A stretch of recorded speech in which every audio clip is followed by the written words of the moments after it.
ஏறது இது நீயே பண்ண?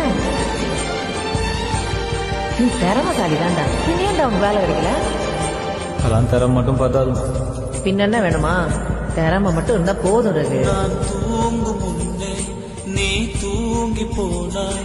அடப்பாவி, உனக்கு லவ்வெல்லாம் கூட இருக்காடா? என்ன யார் முதல் பண்ண? ஏன் உனக்கு என்னடா குறைச்ச? அழகியா அறிவு இல்லையா?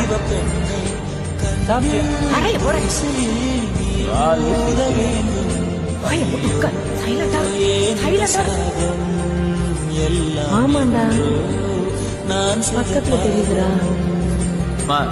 போடலாம் முடியாதுமா. அவன் வீட்டை விட்டு போறேன்பா, நீங்களும் கோவத்துல போடாமீங்க. அவன் ஒரு பேக்ல துணியெல்லாம் எடுத்துட்டு தெருமணம் வரைக்கும் போவான், நீங்களா பின்னாடி ஓடுவீங்க? நான் தான் ஓடணும். நான் அவனை அறையிலனா அதுதான் நடக்கும்.